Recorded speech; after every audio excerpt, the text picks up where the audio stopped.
بسم اللہ الرحمن الرحیم۔ اللہ کے نام سے آغاز کرتے ہیں جو بڑا مہربان نہایت رحم کرنے والا ہے۔ یہ بات ہے آسمانوں اور زمین کی۔ اور وہ وقت یاد کرو جب تمہارے رب نے فرشتوں سے فرمایا میں زمین میں ایک خلیفہ بنانے والا ہوں۔ انہوں نے کہا کیا آپ زمین میں ایسے کو بنائیں گے جو اس میں فساد کرے گا اور خون بہائے گا، جبکہ ہم تیری حمد کے ساتھ تسبیح اور تیری پاکی بیان کرتے ہیں۔ اللہ نے فرمایا میں وہ جانتا ہوں جو تم نہیں جانتے۔ یہ بات ہے سورہ بقرہ کی۔ الف لام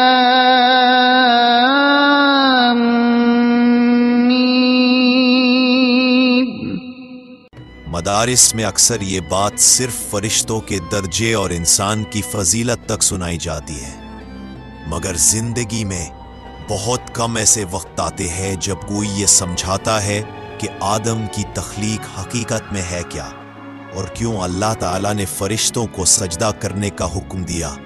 فرشتے اپنی پاکیزگی اور عبادت پر بڑا غرور کرتے تھے، مگر اللہ نے انہیں یاد دلایا کہ یہ سب اسی کا عطا کیا ہوا ہے۔ اے ہمارے فرشتوں، ایک بات میری سمجھ میں نہیں آتی۔ کون سی بات؟ اے جبرائیل، یہ بات سمجھ نہیں آتی کہ اگر خلافت کسی کو دینی ہی تھی تو ہمیں فرشتوں کو دے دیتے۔ پورے عرش و کرسی میں یہ مٹی کا پتلا ہی ملا اللہ کو۔ اللہ نے آدم کو علم عطا کیا، انہوں نے تمام چیزوں کے نام سکھائے اور وہ چیزیں فرشتوں کے سامنے پیش کی۔ پھر ابلیس نے انکار کر دیا، تکبر کیا اور کافروں میں شامل ہو گیا۔ ابلیس نے غرور سے کہا میں سجدہ کروں؟ یہ مت بھولو کہ میں آگ سے بنا ہوں اور یہ مٹی سے، میں اس سے بہتر ہوں، میں سجدہ نہیں کروں گا۔ یہ اس کا ذاتی تکبر تھا، وہ تکبر جو اس کی بے پناہ عبادت نے اس کے دل میں پیدا کر دیا تھا۔ آدم اور حوا کو جنت میں رکھا گیا۔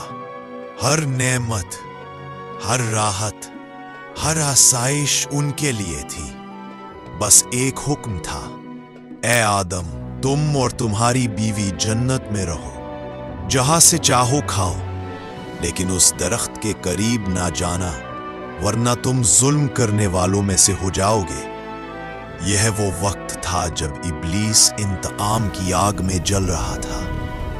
وہ ان کے پاس آیا۔ ابلیس نے فریب بھری سرگوشی میں کہا اے آدم، کیا میں تمہیں ہمیشہ کی زندگی کا راز نہ بتاؤں؟ کیا تم فرشتہ نہیں بننا چاہتے؟ یہ وہی درخت ہے، تمہارا رب نہیں چاہتا کہ تم بلندی کو پہنچ جاؤ۔ حوا نے تعجب سے دیکھا، آدم نے ہچکچاہٹ محسوس کی۔ ابلیس نے قسم کھائی میں تمہارا سچا خیر خواہ ہوں، اور انسان بھول گیا۔ انہوں نے درخت کا پھل کھا لیا، جنتی لباس اترنے لگا، شرمندگی طاری ہو گئی۔ آدم اور حوا پکار اٹھے اے ہمارے رب، ہمارے جانوں پر ظلم کیا۔ اللہ نے فرمایا تم سب اتر جاؤ، تم ایک دوسرے کے دشمن ہو۔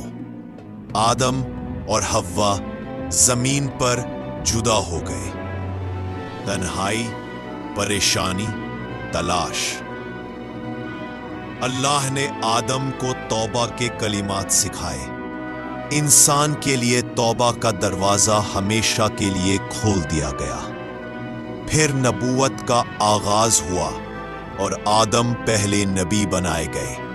یہ تھی آدم کے زمین پر آنے کی اصل حقیقت۔